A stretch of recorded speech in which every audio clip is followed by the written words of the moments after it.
Orang Islam setiap dosa itu pasti ingat salahnya, kemudian istighfar. Dan ketika satu kebaikan dibandingkan keburukan, itu kata semua ulama, karena sayyi'ah itu bernilai 1, kebaikan bernilai apa? 10. Itu masih surplus berapa? 9. Jadi itu cara berpikir Abu Hasan Asyadzili. Kenapa kamu harus berpikir positif tentang Tuhan? Sekali berpikir tentang negatif, itu bahaya betul. Misalnya begini, kamu berpikir tak rewangi jadi kiai, sujud, rukuk, ternyata aku tetap lebu neraka. Gunane apa? Itu menurut saya kan nggak punya akal. Sujud itu satu kelaziman menghamba kepada Allah. Normalnya seorang hamba itu ya sujud. Kemudian gara-gara kamu ingin masuk surga, terus logika kamu dibalik. Gunanya apa saya sujud? Ternyata saya masuk neraka. Itu pertanyaan yang benar-benar bodoh dan itu menjadikan Allah benci.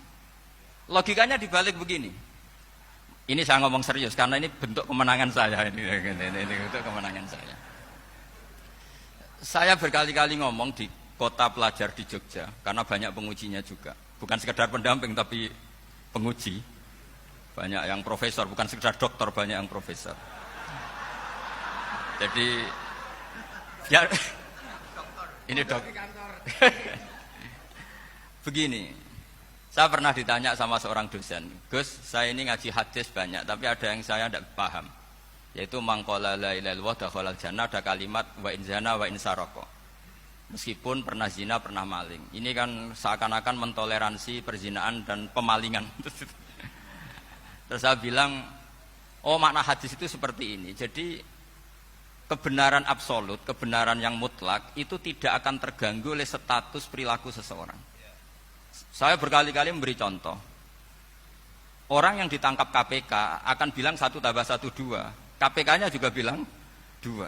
Rivalitas dalam politik, Pak Prabowo ya bilang 2, Pak Jokowi juga bilang 2. Orang yang zaniyah, yang lonte pun akan bilang 2. Muftinya juga bilang 2. Ketua MUI-nya juga bilang 2. Artinya gini, kebenaran yang absolut adalah kebenaran yang siapapun akan meyakini seperti itu. Seperti 1 ditambah 1 2. Kamu punya musuh bilang 2.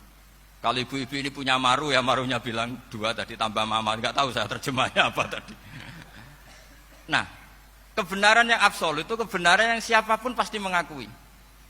Dan uniknya begini, saya kalau saya pernah ngaji acara himmah, acara pondok sarang di Demak. Kalau kamu bilang 1 ditambah 1 menjadi 2, untuk mengatakan 2 itu kamu butuh hadiah enggak? Mereka semua jawab enggak. Kita semua enjoy saja mengatakan tembok itu putih. Kenapa? Karena memang putih. Kita mengatakan 1 tambah 1 2 karena memang kita tanpa presentasi dapat hadiah, dapat penghormatan. Kenapa untuk mengatakan Allah itu Tuhan kita butuh surga? Memangnya kalau tidak ada surga Allah tidak jadi Tuhan? Ini problem orang soleh-soleh yang terlalu pesimis. Makanya nanti orang-orang soleh itu masuk surganya berat. Tapi kalau orang alim lebih gampang kira-kira seperti itu. Iya, karena kan imannya lebih bagus. Dalam hadis qudsi Allah ini yang dibuli orang-orang soleh. Laulam akhluk jannatan wala naron alam akun ahlan an uto'a. Dalam hadis qudsi itu. Kalau saja saya tidak menciptakan surga dan neraka, apa saya tidak jadi Tuhan yang perlu ditaati? Apa kalau kamu tidak saya kasih uang 1 juta terus bilang 1 tambah 1 11? Enggak kan? Tetap bilang berapa? 2. Kalau kebenaran absolut yang 1 tambah 1 kamu bilang 2 meskipun tanpa mendapat hadiah. Kenapa untuk bilang Allah Tuhan kamu butuh hadiah surga?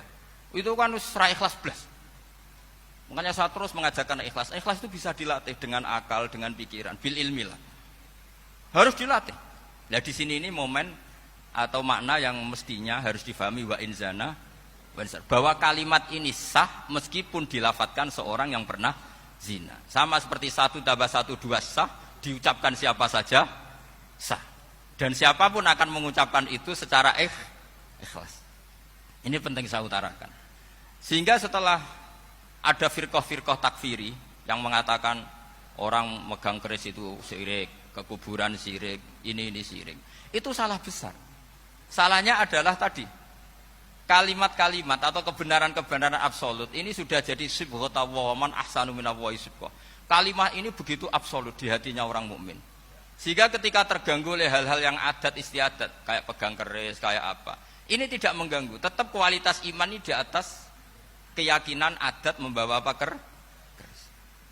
Kalau orang membawa keris menjadi syirik karena percaya sama makhluk, Orang misalnya kejawen kalau nggak bawa kris nggak nyaman.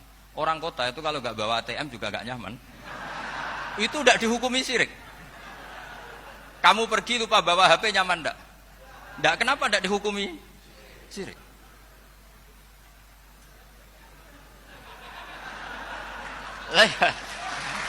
Jadi ini logika-logika. Jadi makanya ini Gus Reza boleh ngeritik saya. Saya tuh berkali-kali bilang, saya termasuk ulama yang mau bikin gerakan cangkem elek. Karena nanti kalau saya nisbatkan ke Rasulullah itu tidak pantas, karena Nabi ahsanan nasi khalqau wa khuluqa. Tapi saya siap jadi bempernya Rasulullah Shallallahu Alaihi Wasallam. Pernah ada diskusi di Jakarta, ini kisah nyata. Apa dalilnya setelah sholat salaman? Mana hadisnya? Itu dijawab hadisnya tentu kita kesulitan. Kalaupun ada hadisnya dhaif semua yang masalah musafahah. Akhirnya mau tidak mau dijawab pakai cangkem elek. Boleh enggak kamu setelah salam nyalain HP yang off? Boleh. Boleh enggak ke kamar mandi? Boleh. Oh berarti kencing boleh, nyalain HP boleh, yang enggak boleh itu ingat Allah. Karena mereka mengkritik wiridan, ngeritik salam. Akhirnya mikir deh. Ada enggak hadisnya orang setelah sholat nyalain HP? Enggak ada kan?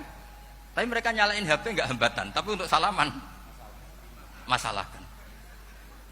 Ke kamar mandi boleh, tapi untuk wiridan enggak boleh. Akhirnya mereka sadar, oh iya. Lama-lama dibisi gini yang kelompok itu. Kamu itu korban aliran supaya kamu enggak ingat Allah, ingatnya HP-nya. Sehingga orang wiridan kamu kritik, orang nyalain HP enggak kamu kritik. Itu kelompok itu adalah kelompok orang-orang yang supaya orang Islam itu lupa Tuhannya. Itu gerakan cangkem elek, tapi jadikan orang sadar. Jadi ini penting. Jadi kalau kamu tidak bisa bela agama dengan jalan yang lurus karena tidak bakat gitu, nggak apa-apa pakai cangkem elek tadi. Karena nggak mungkin gerakan ini dinisbatkan kepada Rasulullah Shallallahu Alaihi Wasallam.